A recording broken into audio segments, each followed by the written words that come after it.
साहब, सबसे पहले तो मेरी तरफ से आपको गुड मॉर्निंग अगेन, और उम्मीद करूंगा सब लोग अच्छे होंगे और हमेशा अच्छे ही रहेंगे। बेटा अब ये बताइए, कल मैंने आप लोगों को कुछ होमवर्क भेजा था, क्वेश्चन भेजे थे, क्या हुए थे नहीं हुए थे मेरे बेटे? हो गए थे?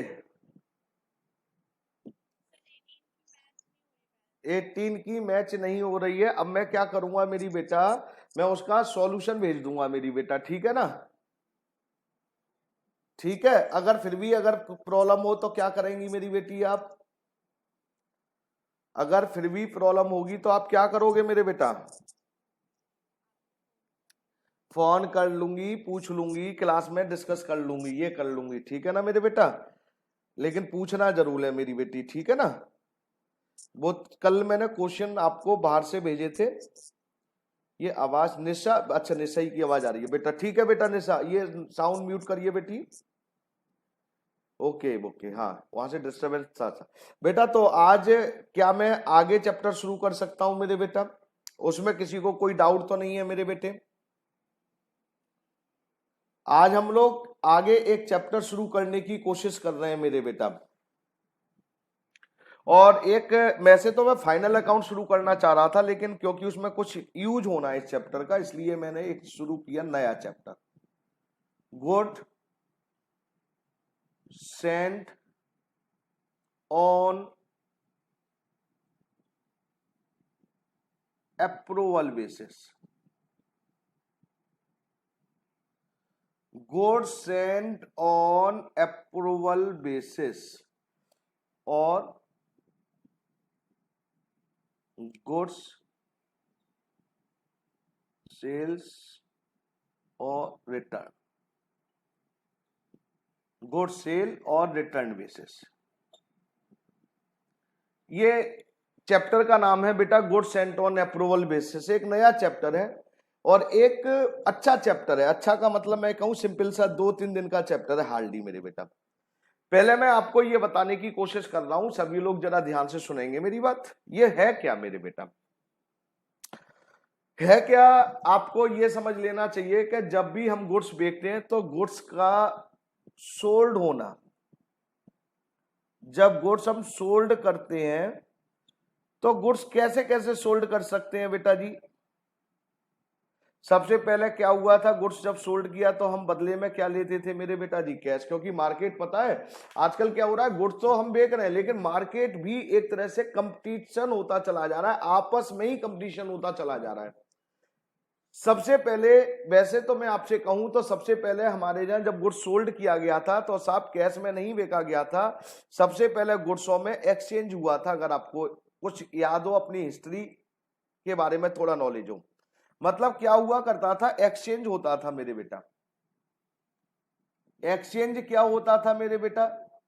गुड्स टू गुड्स हुआ करता था साहब।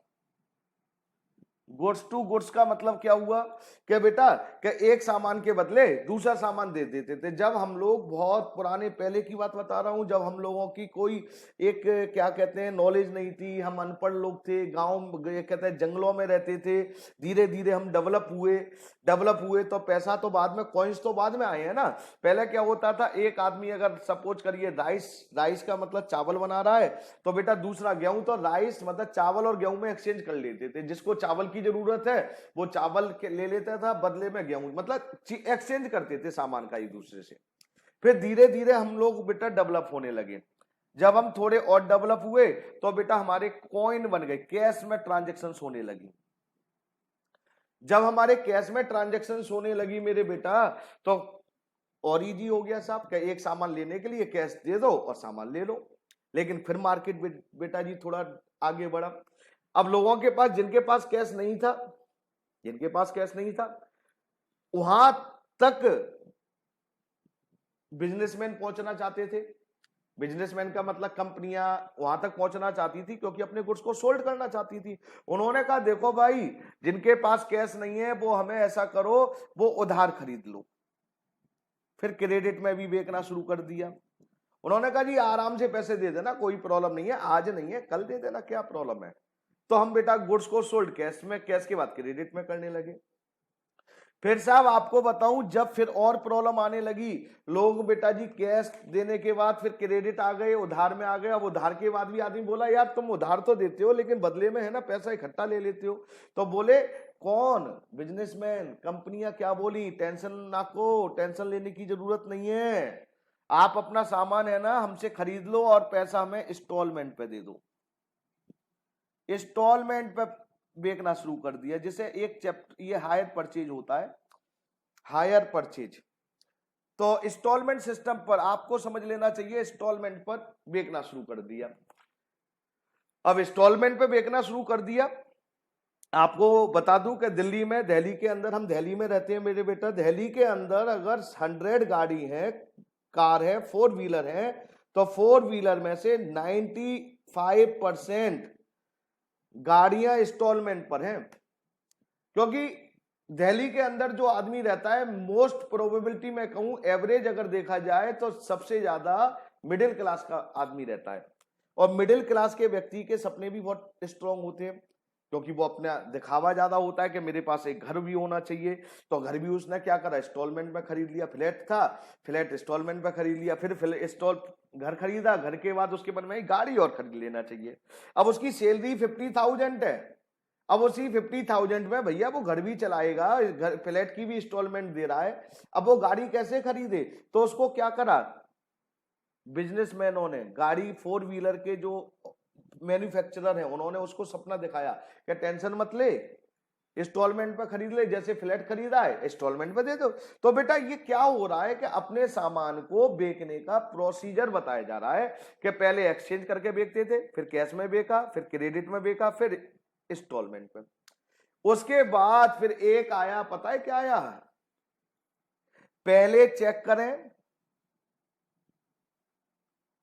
पहले चेक कर लें भैया, बाद में खरीदें। ये क्या तरीका था साहब? मतलब और इजी कर दिया सामान बेचना। उन्होंने कहा देखो भाई, अगर आपको कोई प्रॉब्लम होती है तो आप ऐसा करो, पहले हमारा सामान को चेक कर लो साहब। उन्होंने एक टाइम दे दिया साहब कि आप हमारे गुड्स को 15 डेज चेक कर सकते हैं साहब। और 15 डेज चेक करने के बाद अगर आपको खरीदना हो तो हमें बता दें, और नहीं खरीदना हो तो बेटा हमें मना कर दें। बेटा पहले चेक करें, बाद में खरीदें। देख रहे हो? अब आप कहोगे सर ऐसा भी है? हाँ बेटा ऐसा भी है। तो इसी को यहीं से तो चैप्टर बना था ये, goods sent on approval basis.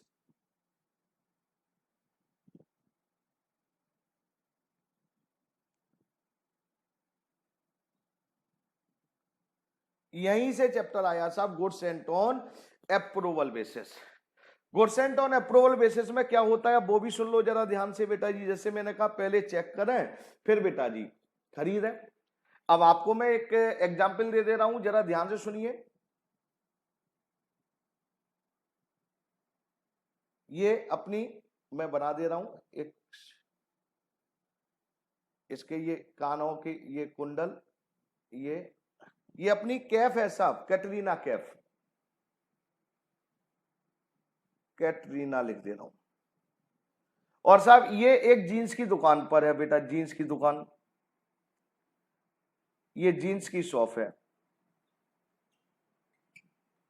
अब यहां पर जीन्स लटकी हुई है मेरे बेटा जी, जीन्स है साहब, बहुत सारी जीन्स है। ये अब क्या करती है कैटरीना, यहाँ शॉप पर जाती है और शॉप वाले से कहती है भैया मेरे को है ना जीन्स चाहिए।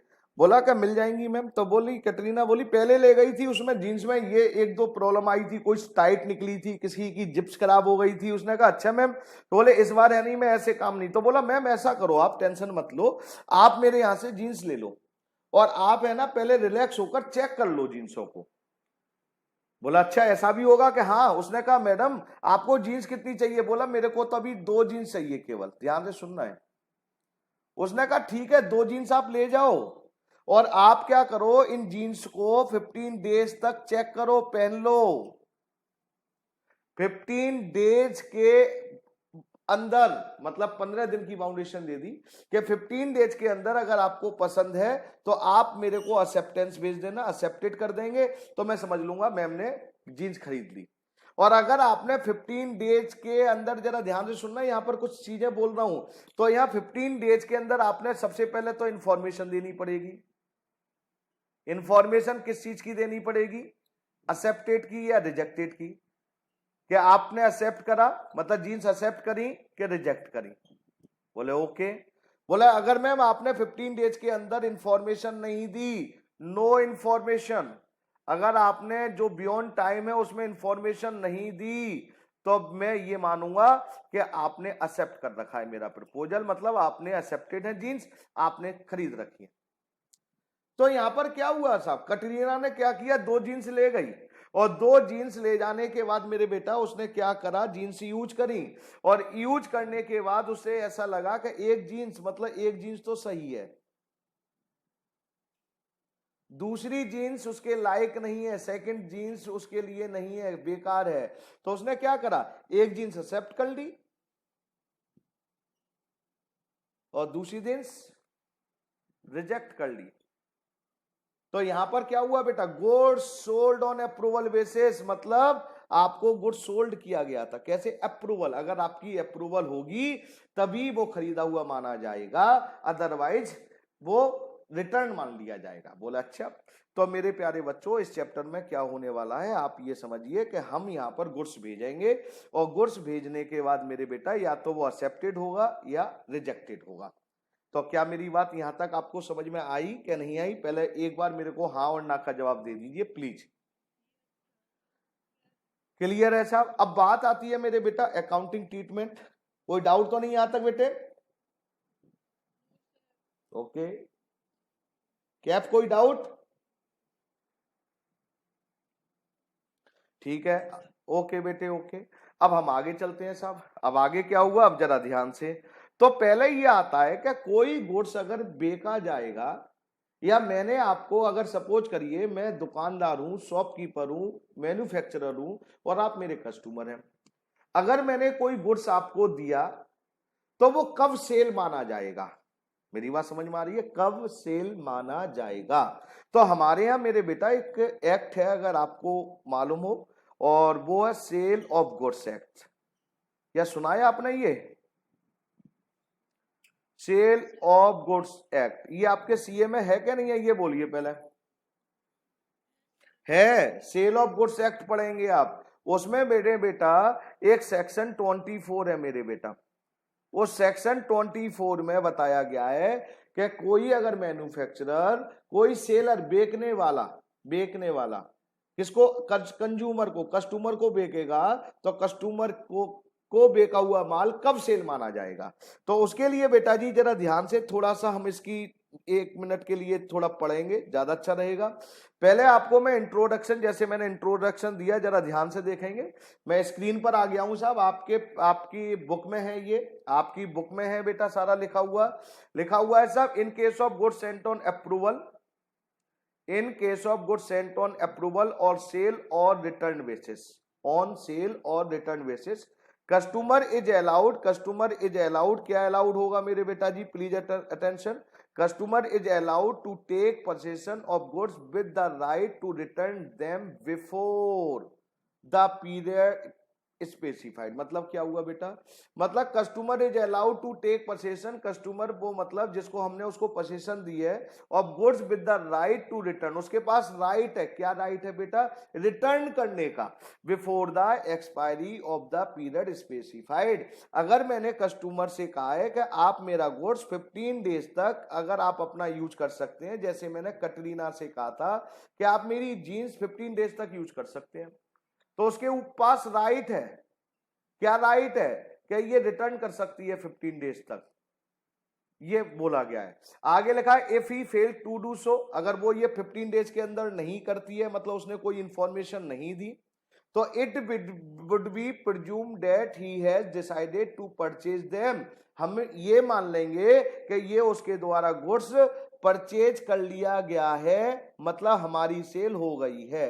तो कटरीना के लिए तो परचेज हो गई, क्या उसने परचेज कर लिया, और हम क्या मान लेंगे कि हमारे गुड्स की सेल हो चुकी है। फिर लिखा है मेरे बेटा अकॉर्डिंग टू सेक्शन 24, प्लीज सब जरा ध्यान से, बस एक यही लाइन पढ़ानी है मेरे को। According to section 24 of the sale of goods act, the customer is deemed to have accepted the goods. Customer ये समझा जाएगा कि उसने गुड्स एक्सेप्ट कर लिया है, मतलब गुड्स कौन सा था, sale of goods. Sale of goods act के अकॉर्डिंग ये प्रिज्यूम कर लिया जाएगा, अगर मैंने आपके पास कोई सामान भेजा है और अगर आपने कोई इंफॉर्मेशन नहीं दी है तो ये हमें मान लूंगा जी मेरा गुड्स सोल्ड हो चुका है। किन कंडीशनों में बेटा, सबसे पहले सिग्निफाइज हिज अप्रूवल, या तो आप अप्रूवल दें, सिग्निफाइज करें हाँ जी ओके मैंने खरीद लिया है। एक्सेप्टेंस द सेलर, और आपने एक्सेप्टेंस दे दी, किसको दे दी, सेलर को मेरे बेटा जी। मतलब क्या हो रहा है कि कंज्यूमर को जो गुड्स बेचा है, कस्टमर को जो गुड्स बेचा है, कब सेल माना जाएगा, तो वो बताया जा रहा है किसके, सेल ऑफ गुड्स एक्ट के अकॉर्डिंग। फिर does some act adopting the transaction such as pledging them. Does the act adopting, जरा ध्यान से सुनना, ये थोड़ा सा टेक्निकल लैंग्वेज यूज हुई है, ये लॉ की लैंग्वेज है ना बेटा।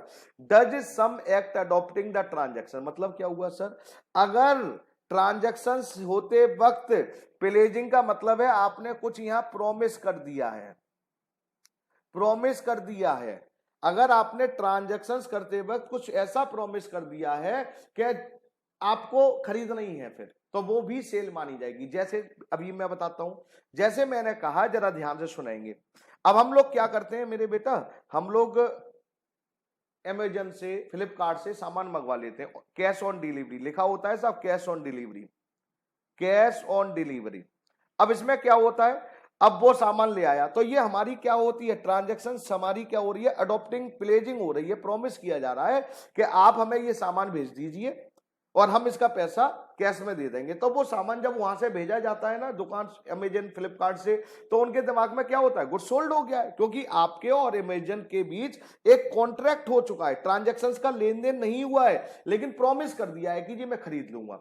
सामान आ गया सब आपके घर पर। अब गुड्स आने के बाद क्या होता है, जरा आप जरा ध्यान से देखें, खासतौर से कैश ऑन डिलीवरी में होता है ऐसा खेल।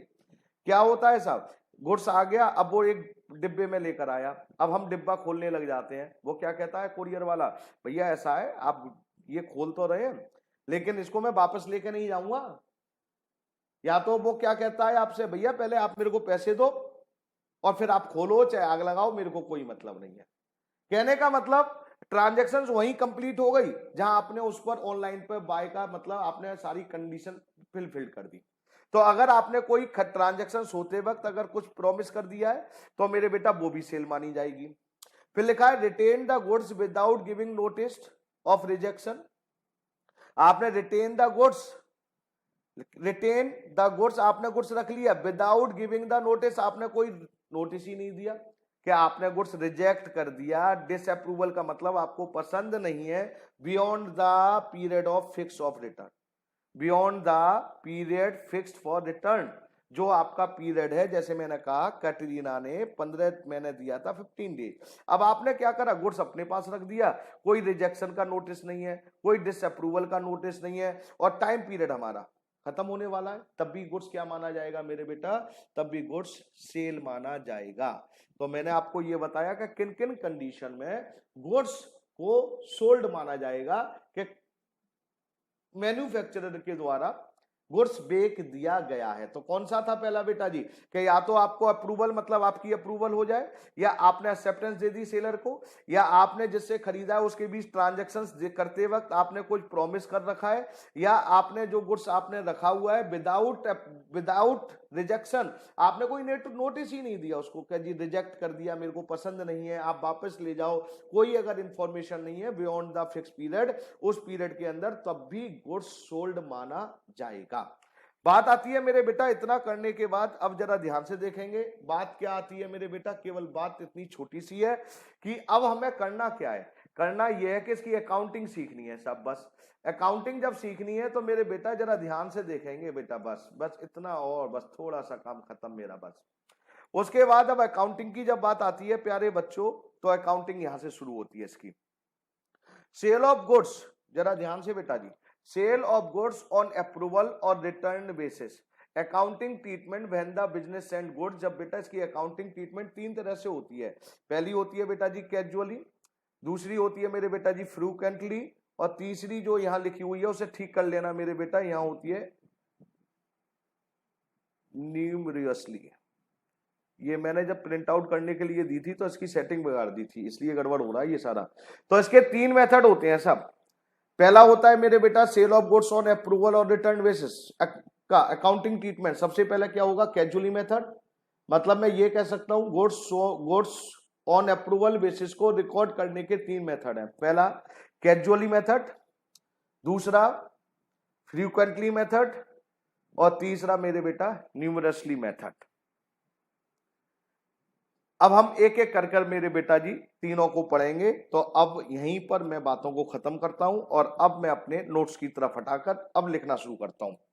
तो मैंने क्या बोला बेटा, कितने मेथड थे बेटा, 3। पहला कौन सा था मेरे बेटा, कैजुअली मेथड। पहला कौन सा था मेरे बेटा जी, कैजुअली मेथड। अब ध्यान से सुनना है मेरे बेटा, पहला मेथड अब मैं लिखने जा रहा हूं। अब आप जरा ध्यान से, यहां से अब शुरू हो रहा है chapter. Casually method, casually method में क्या होता है, जब भी हम गुड्स भेजते हैं, ध्यान से सुनना है, रिलैक्स होकर, जल्दबाजी कुछ नहीं करनी है आपको। जब भी हम गुड्स भेजेंगे, मतलब जैसे मैंने कटरीना को जीन्स दे दी, तो जब भी मैं उसको जीन्स भेजूंगा या जीन्स मैंने उसको सोल्ड कर दी अप्रूवल बेसिस पर, उसके अप्रूवल का इंतजार करूंगा, तो हम उसको एक्चुअल सेल मान लेते हैं सब शुरू में ही। मेरे अकॉर्डिंग तो वो सेल हो चुकी है, एक्चुअल सेल। और ये कैजुअली मेथड वहां पर लगाया जाता है जहां नंबर ऑफ ट्रांजैक्शंस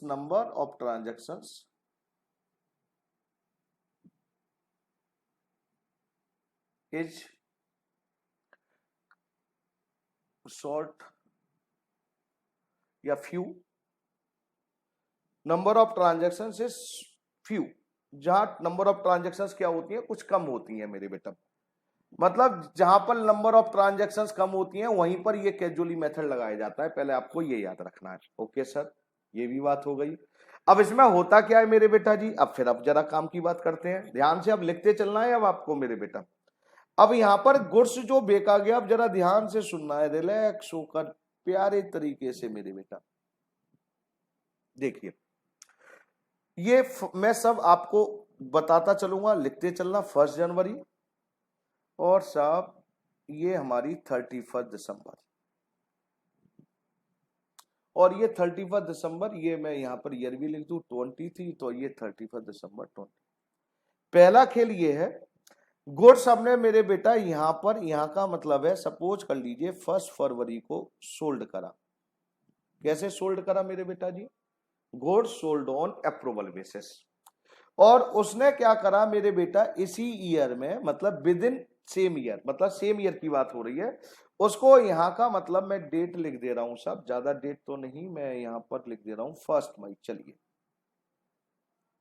1 मई को उसको मेरे को बताना था गुड्स एक्सेप्टेड क्या एक्सेप्टेड या रिजेक्टेड।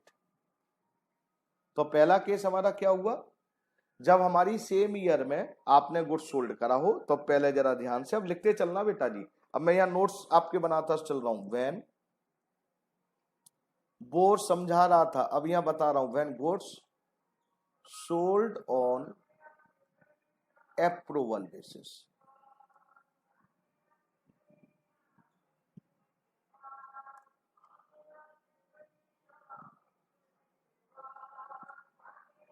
इन सेम ईयर, कौन से मेथड की बात कर रहा हूं मैं, कैजुअली मेथड की बात कर रहा हूं, याद रखना कैजुअली मेथड की बात कर रहा हूं। तो उसमें मैंने बोला था ट्रीटमेंट कर देते हैं same year.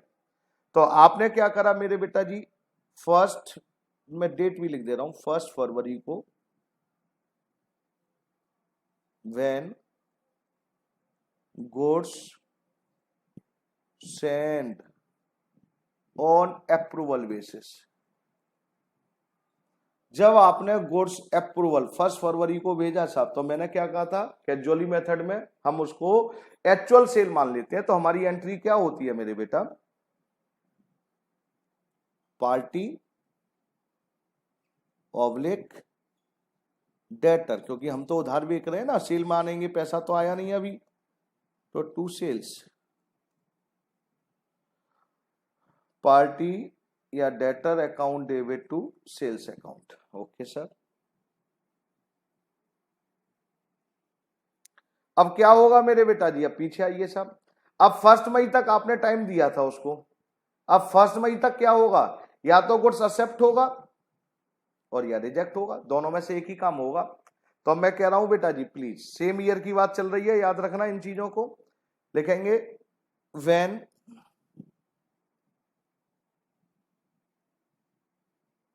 Goods accepted, goods accept कर लिया गया,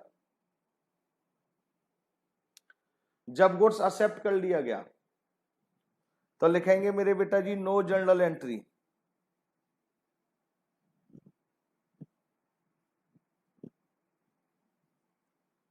सर नो जर्नल एंट्री क्यों बोला आपने बेटा? हमने जब सपोज करिए, मैं यहां पर एग्जांपल दे दे रहा हूं, 10,000 का गुड्स बेचा था हमने, मतलब भेजा था, बेचा थोड़ी था, अप्रूवल बेसिस पे मैंने दिया था।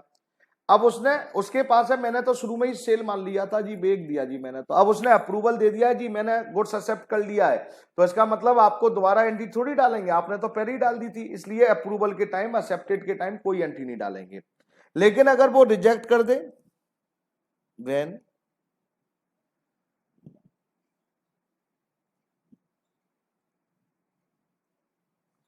Goods rejected,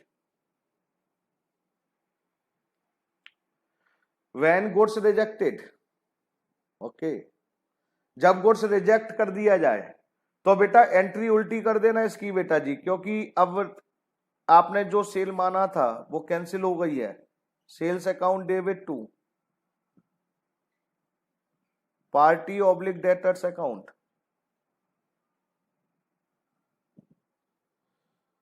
party oblique debtors account. मेरी बात पे कोई डाउट किसी बच्चे को? जब आपने सेम ईयर, मतलब इसी ईयर में आपने बेटा जी गुड्स सोल्ड किया था अप्रूवल बेसिस पर, और इसी ईयर में एक्सेप्टेड और रिजेक्टेड हो गया, कोई टेंशन की जरूरत नहीं है।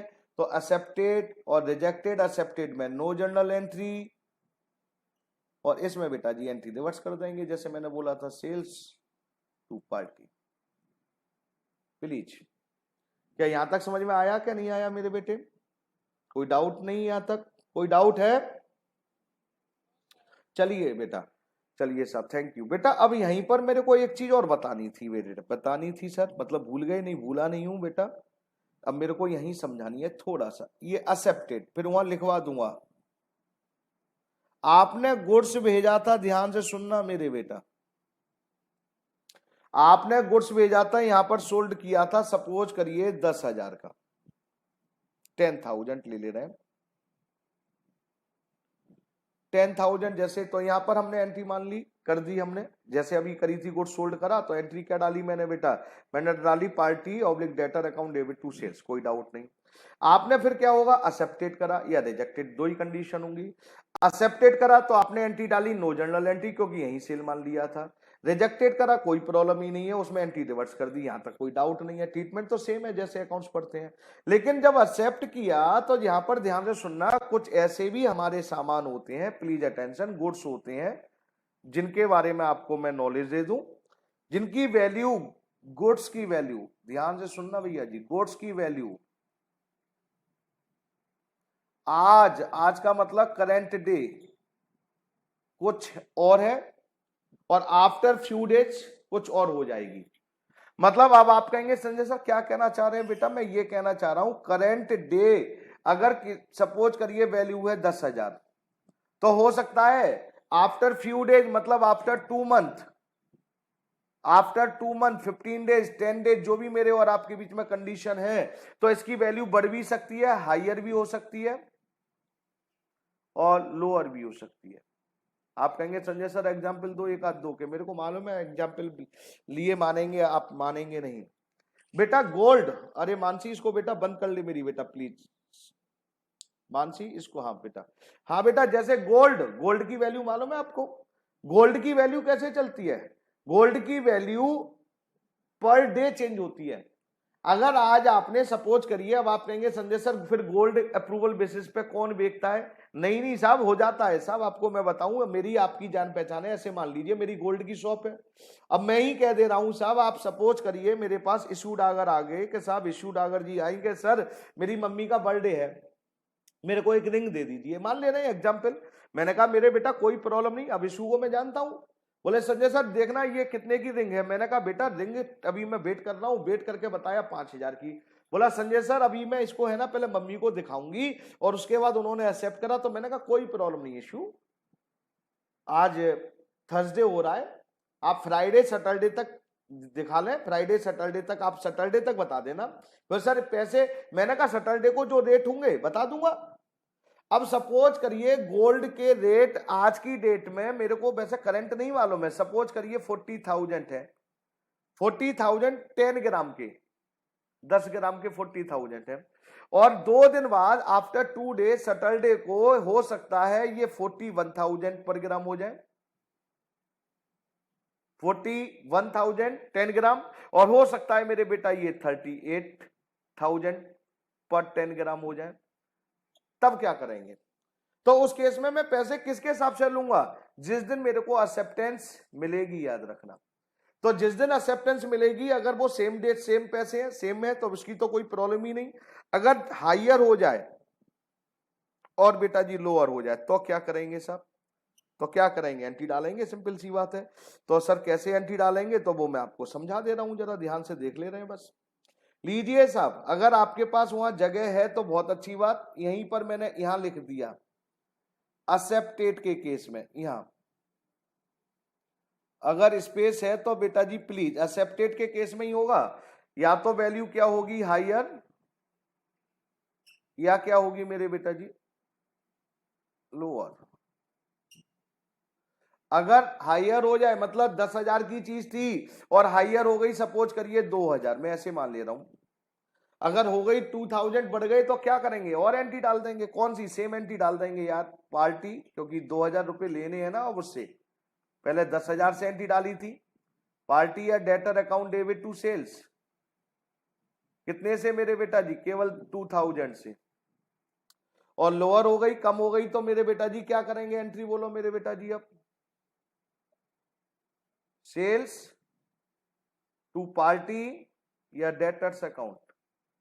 कितने से कम हो गई? सपोज करिए 2,000 से, तो 2,000 मतलब एंट्री क्या कर देंगे मेरे बेटा? सेम, अगर बढ़ गई वैल्यू तो बढ़ा देंगे, पार्टी या debtor account debit to sales, और कम हो गई तो sales account debit to party oblique debtor. क्या मेरी बात यहां तक समझ में आई क्या नहीं आई मेरे बेटे? अगर सेम ईयर में मेरे बेटा, सेम ईयर में अगर सपोज करिए आपने गुड सोल्ड करा है, तो पहले सेम ईयर में एंट्री डाली जाएगी पार्टी अकाउंट डेबिट या debtor account debit to sales. फिर आप क्या करेंगे मेरे बेटा? फिर आप लोग क्या करेंगे? फिर सेम ईयर में ही अगर पीरियड है एक्सेप्टेड और रिजेक्टेड, एक्सेप्टेड के केस में नो जर्नल एंट्री, रिजेक्टेड के केस में sales account debit to party. अगर एक्सेप्टेड हायर प्राइस से हो रही है तो हायर प्राइस से फिर एंट्री क्या डालेंगे? पार्टी या debtor account debit to sales, जितने पैसे से बेटा हुआ हायर, और लोअर के केस में, कम के केस में क्या करेंगे? एंट्री डाल देंगे sales account debit to party या डेटर। ये एक मेरा कॉन्सेप्ट खत्म हो चुका है मेरे बेटा। अब जरा ध्यान से सुनेंगे, पहले यहां तक मैं पूछ रहा था, यहां तक कोई डाउट तो नहीं है मेरे बेटा किसी को? जितना मैंने पढ़ाया है यहां तक कोई डाउट किसी बच्चे को? सर यहां पर no general, yes no general entry क्यों डाली गई? क्योंकि मेरे बेटा हमने सेल पहले ही मान लिया था ना, तो दोबारा एंट्री डाल नहीं सकते। हाँ, रिजेक्टेड के केस में हमने एंट्री दोबारा डाली मेरे बेटा। तो यहां तक कोई डाउट किसी भी बच्चे को? हाँ जी बेटा।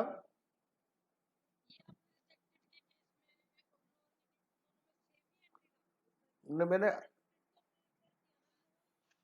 आप मेरी का क्या कहूँ आपको मैं, दोनों एंट्रियां अगर सेम है तो मैं क्या कर सकता हूँ? कॉन्सेप्ट समझ रहे हैं कि एंट्रियां मैच कर रही हैं आप बैठे बैठे? बेटा एक बात बताओ, जरा ध्यान से सुनना, आप एंट्रियां मैच कर रही हैं बैठे बैठे, मेरे को तो ऐसा लग रहा है मेरी बेटा। आप जरा ध्यान से देखिए, मैंने आपको 10,000 का गुड सोल्ड करा, तो एंट्री क्या करूंगा? पार्टी या debtor account debit to sales. समझने की कोशिश करिए, मैचिंग मत करिए बेटा प्लीज। अब सपोज करिए इसने रिजेक्ट कर दिया, तो रिजेक्ट में तो एंट्री ये हो ही गई उल्टी, जो आपको समझ में आ गई है। अब सपोज ये करिए मेरे बेटा, सपोज कर लीजिए 10,000 का सामान था, एक्सेप्ट हो गया है, एक्सेप्ट। लेकिन जिस दिन एक्सेप्ट हुआ था 10,000 के सामान की वैल्यू रह गई 8,000। क्या कस्टमर मेरे को 10,000 देगा कि 8,000 देगा, ये बताइए। सिंपल सी बात है, 8,000 ही देगा।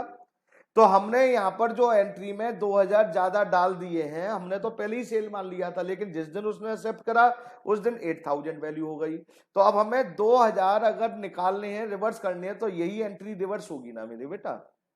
अगर हमने से 2,000 कम करने हैं तो क्या करेंगे मेरे बेटा, सेल्स।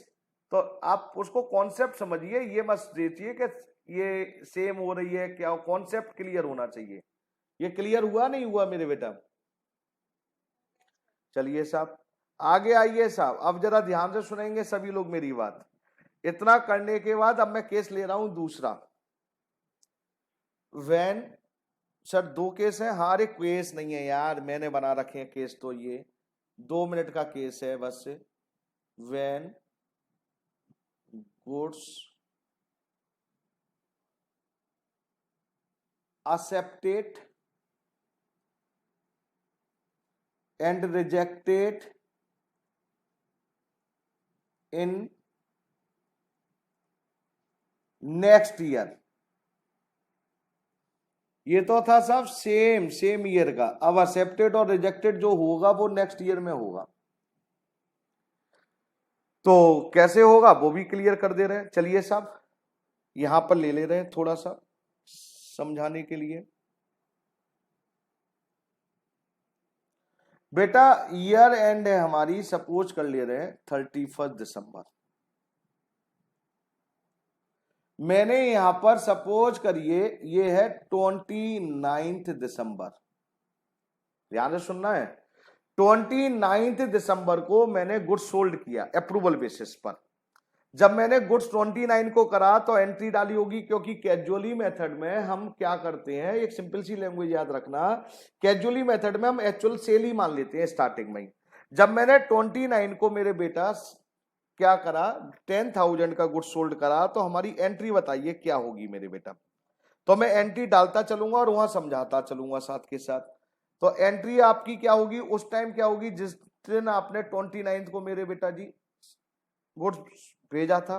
लो साहब मैं बता दे रहा हूं, लीजिए साहब मैंने यहां लिख दिया है आपके लिए 29 दिसंबर, याद भी रहेगा ना थोड़ा। तो मैं एंट्री वो ही डालूंगा साहब, पार्टी या debtor account debit to sales account. मैं थोड़ा सा क्लियर करने के चक्कर में हूं कि आपको समझ में। ये तो एंट्री डाल दी मैंने, अमाउंट भी अपनी तरफ से एज्यूम कर ली है बेटा। ओके सर ठीक है।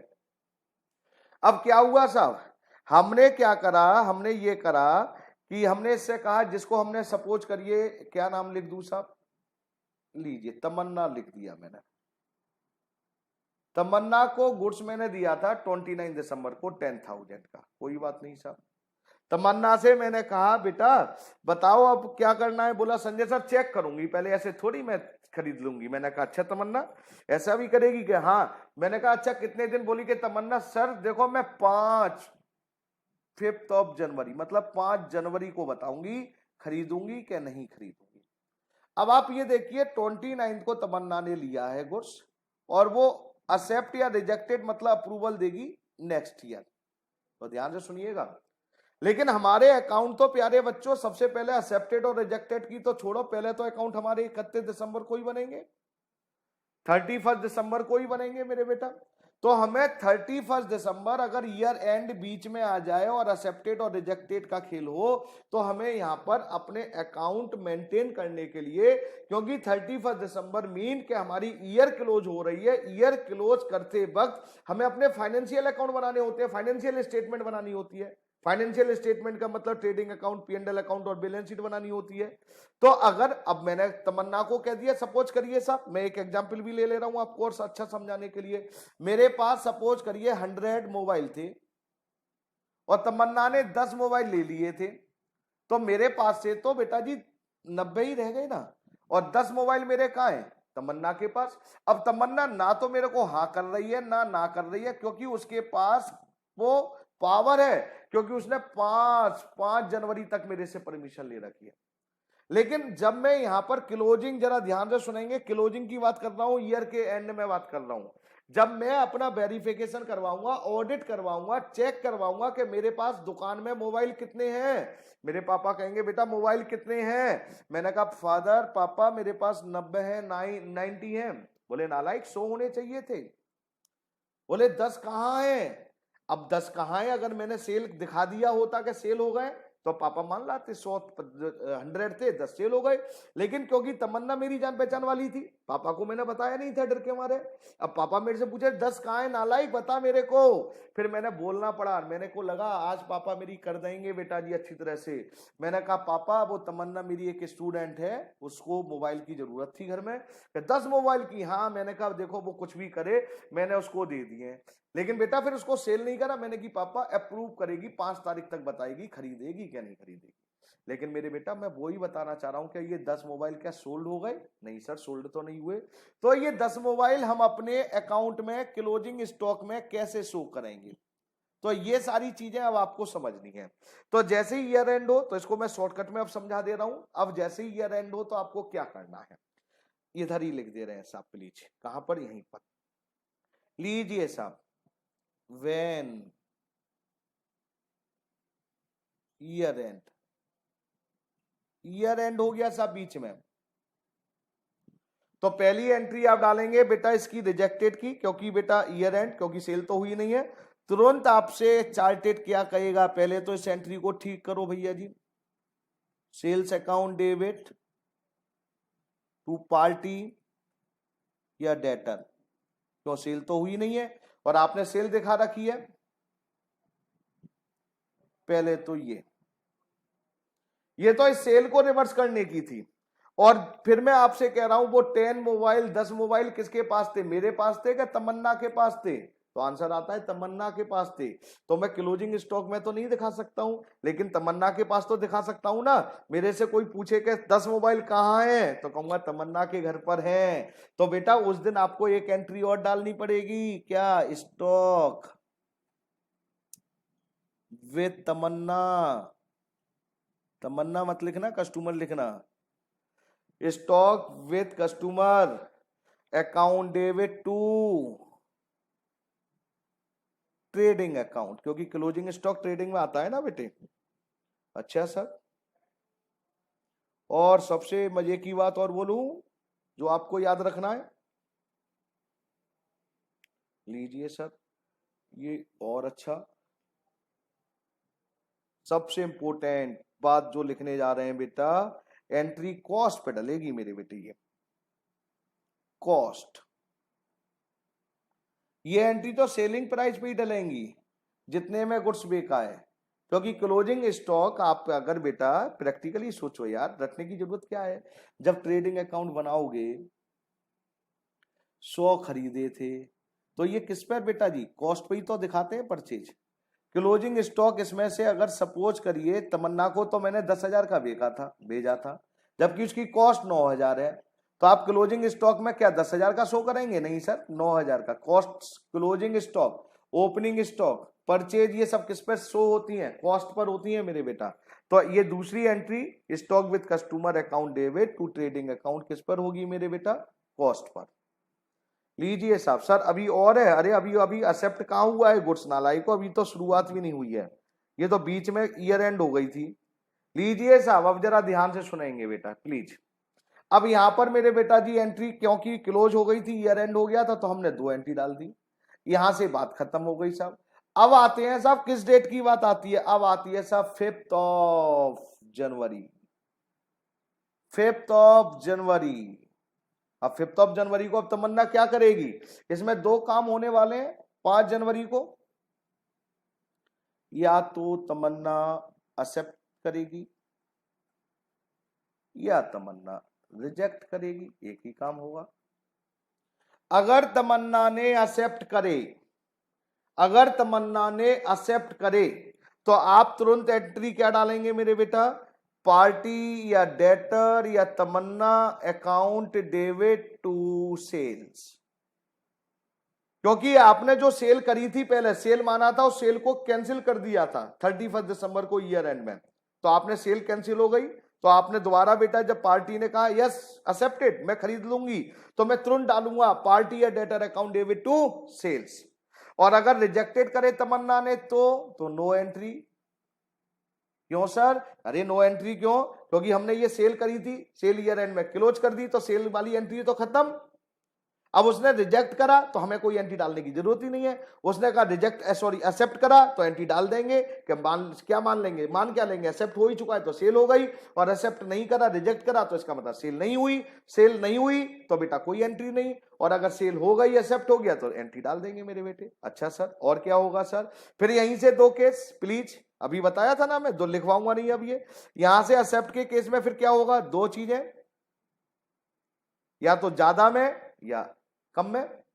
अगर सेम प्राइस में एक्सेप्ट हो गया फिर कुछ नहीं होगा एक्स्ट्रा, अगर ज्यादा में हो गया तो फिर हम एंट्री और डालेंगे, पार्टी या debtor account debit to sales.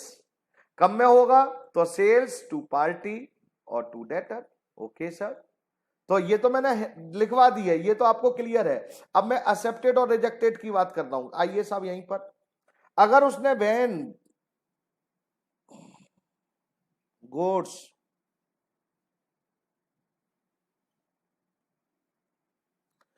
When goods accepted, उसने गुड्स एक्सेप्ट कर लिया, तो एंट्री क्या डालेंगे, पार्टी या debtors account debit to sales account.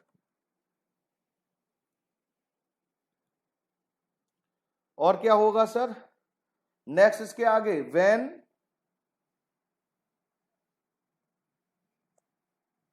Goods rejected, अगर गुड्स रिजेक्ट हो गया तो लिखेंगे नो जर्नल एंट्री।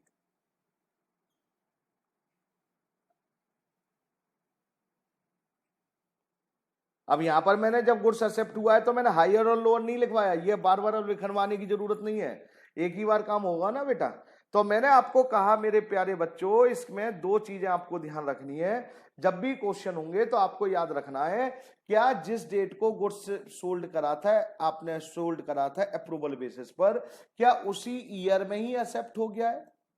अगर सेम डेट को, अगर आपने इस डेट को सेल्ड सोल्ड करा था अप्रूवल बेसिस पर, तो एंट्री में एक बार रिपीट कर रहा हूं, party account debit to sales.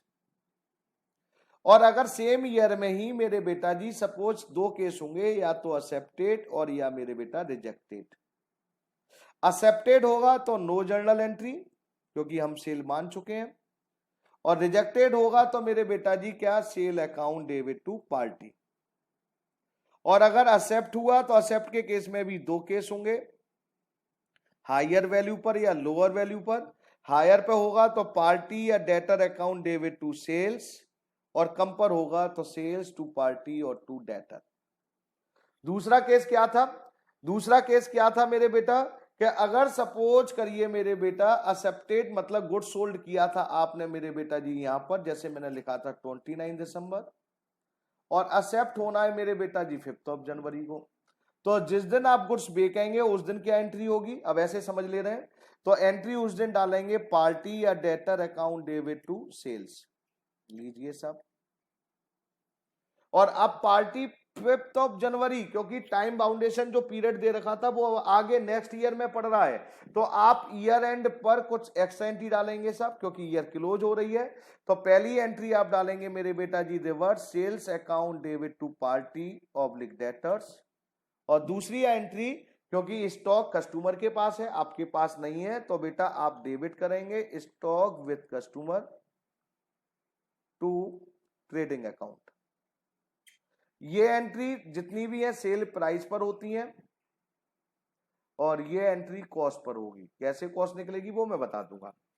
अगर 5 जनवरी को, 5 जनवरी को उसने क्या करा मेरे बेटा, अभी यहां पर दो कंडीशन होंगी, या तो 5 जनवरी को ये एक्सेप्ट करेगी तमन्ना, या मेरे बेटा जी रिजेक्ट करेगी, और तो कुछ कर नहीं सकती, इसके हाथ में और कुछ है ही नहीं।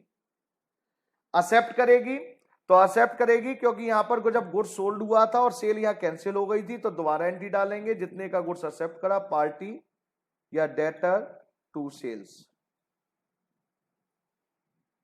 और रिजेक्ट करेगी तो नो एंट्री।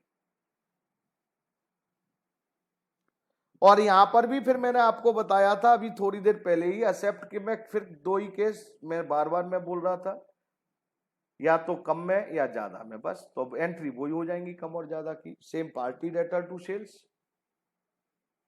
और अगर कम में होगा तो सेल्स टू पार्टी। हाँ जी साहब, ये एक छोटा सा कॉन्सेप्ट क्या समझ में आया क्या नहीं आया, पहले ये बता दीजिए अब आप मेरे को।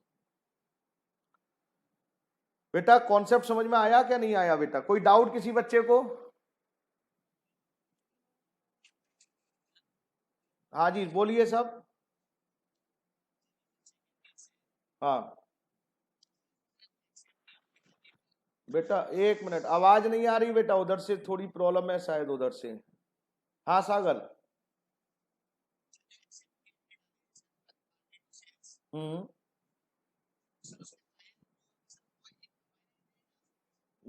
यार एक बात बताओ बेटा, एक काय की कंबाइन एंट्री, हायर और लो की? नहीं नहीं, पहले मेरे को ये बताओ, हायर की बात कर रहे हो लो की बात कर रहे हो? हाँ तो आप, हाँ बिल्कुल हाँ मैं समझ गया, मैं आप डाल सकते हैं, डाल सकते हैं बेटा, ठीक है डाल सकते हैं मेरे बेटे 100%। और बोलो बेटा, समझ गया मैं आपकी बात। और बताइए साहब, कोई और डाउट किसी बच्चे को? अरे कोई और डाउट? तो चलते चलते मैं सोच रहा हूं एक क्वेश्चन छोटा सा करवा दूं, बस ज्यादा नहीं करवाना चाह रहा हूं, और आप फिर जो कर सकते हैं कर लेना मेरे बेटा। एक क्वेश्चन, हाँ सर कोशिश कर रहा हूं एक क्वेश्चन तो करवा ही दूं यार। बेटा क्वेश्चन कौन सा है, क्वेश्चन कौन सा है, क्वेश्चन फर्स्ट, आइए question number first.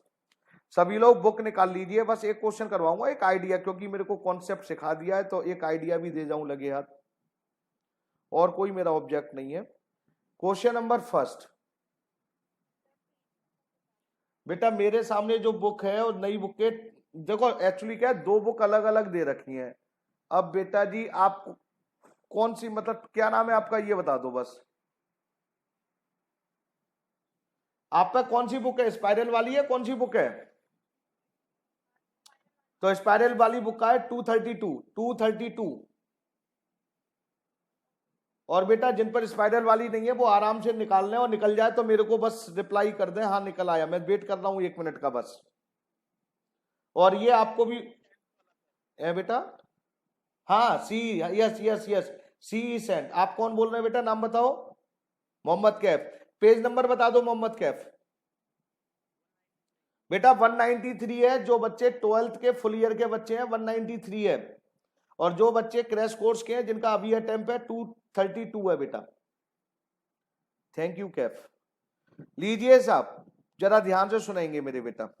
Question number 1 क्या है, सीई send goods to customer on sale और रिटर्न बेसिस। सभी लोग जरा ध्यान से सुनेंगे, क्या लिखा हुआ है क्वेश्चन में मेरे बेटा, कि सीई कंपनी थी कोई, उसने क्या करा था मेरे बेटा, गुड्स भेजा था बेटा, goods to his customer on sale और return basis, the following transactions took place during the 2016।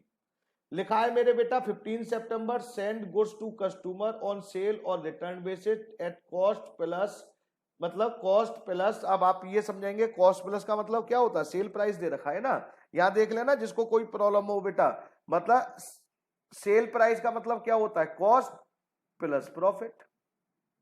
तो इन्होंने घुमा फिरा के दिया है, क्या लिखा, कस्टमर सेल और रिटर्न कॉस्ट प्लस जो भी कॉस्ट थी उसमें 33 1/3 है बेटा, उसको ऐड कर कर 1 लाख में गुड्स बेच दिया था। सर गुड्स बेच दिया था तो सेलिंग प्राइस दे रखा है, हाँ बेटा ये सेलिंग प्राइस है। बेटा किस डेट को भेजा था जरा ध्यान से देखना मेरे बेटा, तो अब यहां पे डेट लिख दो आप 15 जनवरी। 15 को अब क्या एंट्री डालोगे, अब जरा ध्यान से बोलना बेटा, कस्टमर का नाम नहीं दे रखा है, C send goods to his customer लिखा है साहब, तो कस्टमर का ही जगह मैं क्या लिख दे रहा हूं साहब, डेटर्स, क्योंकि तो अभी भेजा है ना, debtors account debit to sales. कितने का गुड्स भेजा था? 1 लाख का।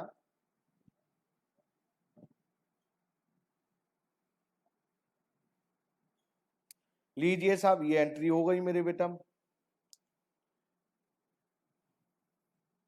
अगर अब आप कहेंगे कि संजय सर इसमें एंट्री में नरेशन क्या लिखेंगे, तो नरेशन क्या लिखेंगे, कोई बता सकता है?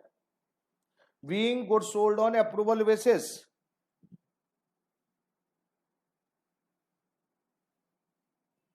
Being goods sold on approval basis, बस। आगे क्या लिखा है अब जरा ध्यान से सुनेंगे। 20 अक्टूबर को क्या हुआ? Goods return by customer. बेटा पहले केस देख ले रहे हैं साहब, बेटा केस देखिए सेम, फिर 15 नवंबर 25 नवंबर है, फिर 31। सर ये बीच में सी रिकॉर्ड ये नीचे है बेटा, ये चारों ट्रांजेक्शन्स के बाद है, ये बीच में गलती से आ गया है। मतलब क्या है, पहले ट्रांजेक्शन 15 सितंबर की, फिर 20 अक्टूबर की, फिर 25 नवंबर की, और फिर 31 दिसंबर की। Entire the entries in the books of CE assuming that accounting year close 31 दिसंबर, और अकाउंटिंग ईयर मेरे बेटा 21 दिसंबर ही है, 31 दिसंबर है। तो पहले अब आप ये देखिए, आपने गुड्स सोल्ड करा, मैंने डाल दी। अब क्या कर रहे हैं साहब, हमें बेटा सेम ईयर में ही किसी डेट को 20 अक्टूबर को, 20 अक्टूबर मैंने लिखा साहब, 20 अक्टूबर को गुड्स रिटर्न कर दिया।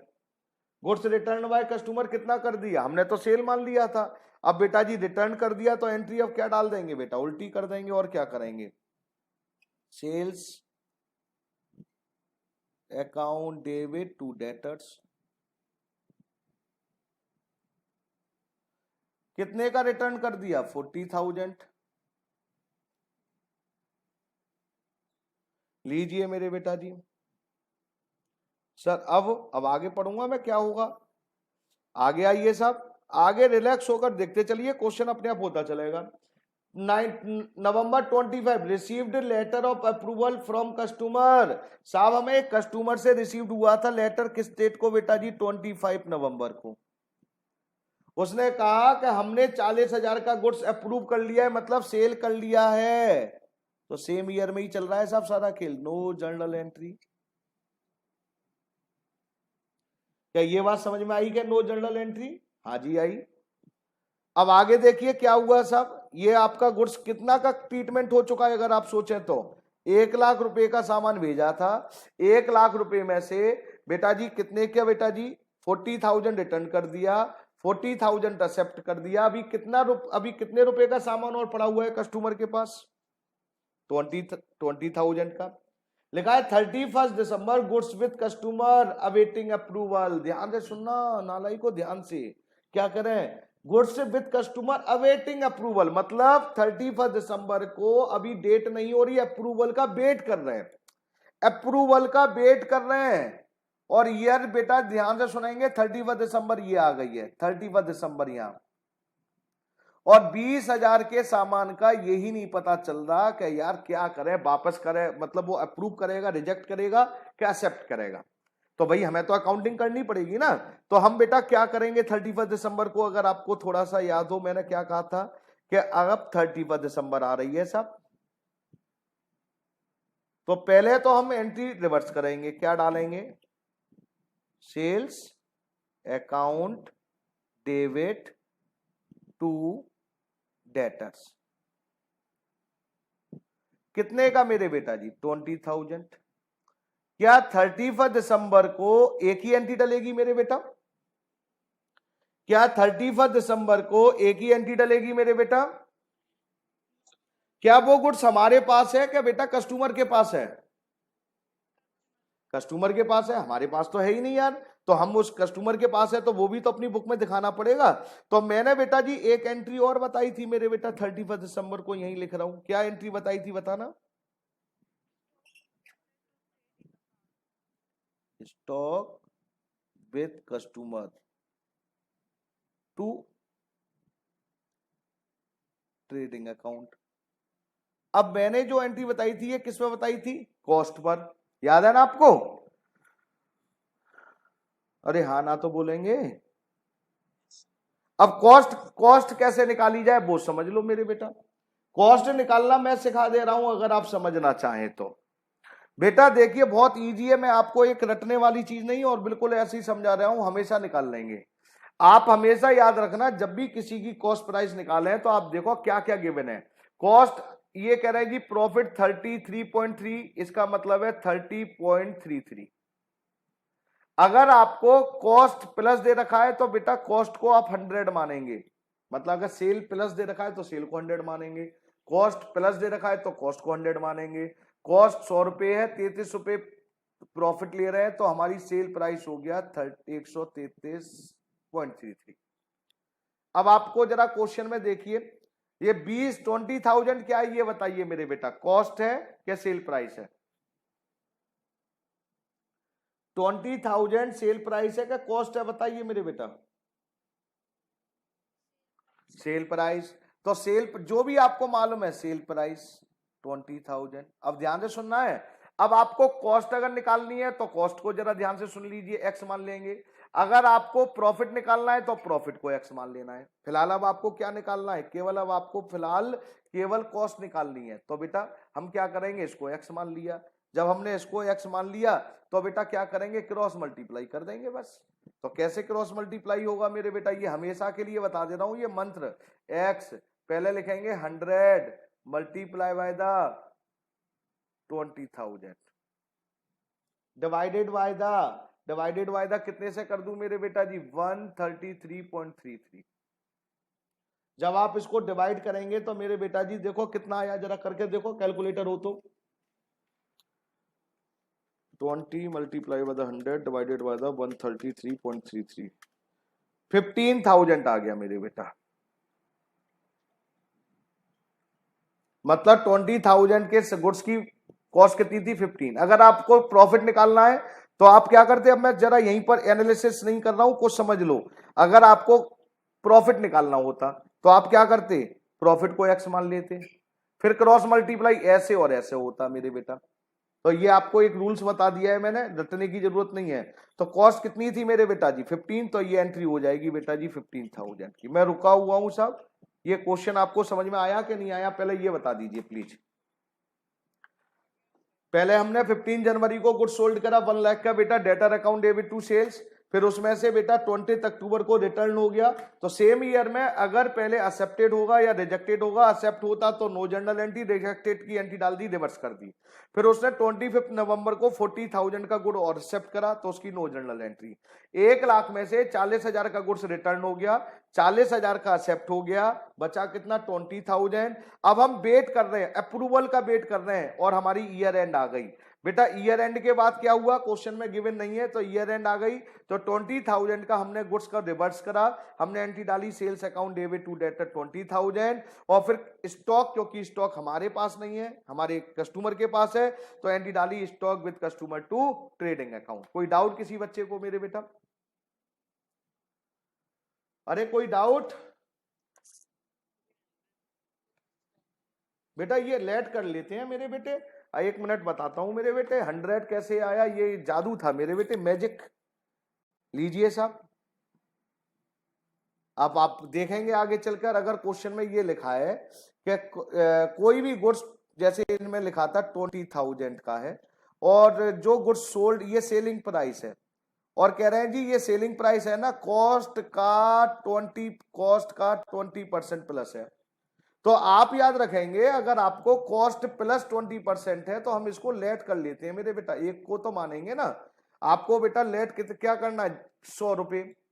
अगर ये कॉस्ट प्लस है तो कॉस्ट को 100 मान लेंगे। सर सेल को भी मान सकते हैं, नहीं, अगर क्वेश्चन में लिखा होता सेलिंग प्राइस प्लस, ऐसे वर्ड आएंगे आगे चलकर, प्लस 20%, प्लस जिसके साथ है प्लस, अगर सेलिंग प्राइस के साथ है तो हमारा फॉर्मूला क्या होता है, selling price is equal to cost price plus profit, ये होता है। अगर कोई प्रोडक्ट की कॉस्ट 100 रुपए है, अब यहां पर सेल दे रखा था तो 100 इसको नहीं मानेंगे, अब इसको मानेंगे।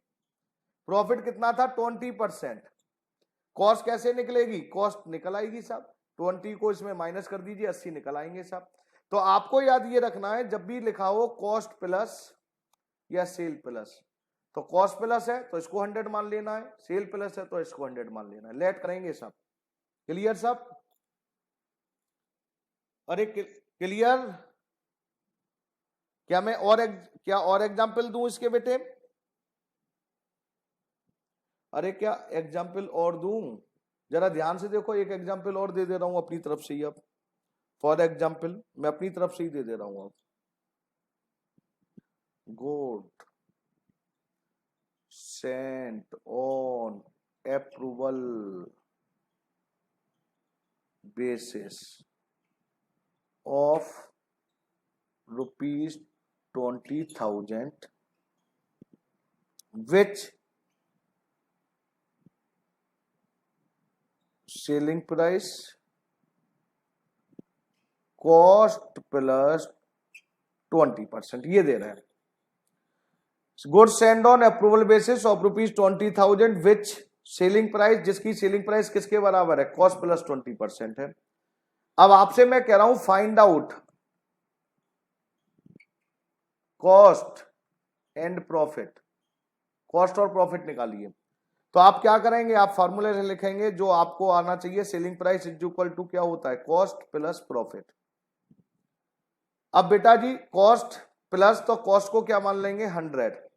प्रॉफिट कितना दे रखा है मेरे बेटा जी? 20। तो सेलिंग प्राइस कितना हो गया मेरे बेटा जी? 120। Okay sir. अब आपको ये क्या दे रखी थी मेरे बेटा जी? सेलिंग प्राइस, क्योंकि गुड्स सेंड ऑन अप्रूवल जब हम भेजेंगे तो सेलिंग प्राइस पे ही भेजा जाएगा। तो ये बेटा सेलिंग प्राइस आ गई 20,000। अब आपसे मैंने कहा कॉस्ट निकालिए और प्रॉफिट दोनों निकालिए, तो पहले कॉस्ट निकाल ले रहे हैं साहब। तो पहले कॉस्ट के नीचे एक्स लिख दीजिए, multiply cost is equal, cost निकाल रहा हूं मैं, तो एक्स इज इक्वल टू क्या करूंगा बेटा जी? 100 multiply by the 20,000 divided by the 120, ये कॉस्ट निकल आएगी। अगर क्वेश्चन में सपोज करिए कहते प्रॉफिट निकालिए, तो क्या करेंगे मेरे बेटा? हम ये हटा देंगे मेरे बेटा, इसको मैं हटा दे रहा हूं सब, सबको ये हटा दिया सब। अब आपसे कह रहे हैं प्रॉफिट निकालिए, तो प्रॉफिट को एक्स मान लेना बस। तो फिर बेटा जी ये एक्स भी हटा दे रहा हूं, बाई कह दे रहा हूं ना, गड़बड़ ना हो जाए कहीं आपके दिमाग में। लीजिए सब बाई। अब प्रॉफिट अगर निकालना है तो फॉर्मूला क्या हो गया मेरे बेटा? बाई इज इक्वल टू 100 मैंने गलत कर दिया ना, 100 कहां से आ गया? 100 तो है ही नहीं इसमें। अब 20 multiply by the 20,000 divided by the 120, ये बाई से क्या निकल आएगा? प्रॉफिट। और इससे क्या निकलेगा? X is equal to cost. मेरी बात समझ में आई क्या नहीं आई मेरे बेटे? और अभी इसमें और डिस्कस होगा, अभी तो शुरुआत है। सेल वाला भी मैं समझाऊंगा, चिंता मत करिए, अभी तो स्टार्टिंग है यार, टेंशन लेने की जरूरत नहीं है। हाँ बेटा, क्या कोई डाउट किसी बच्चे को?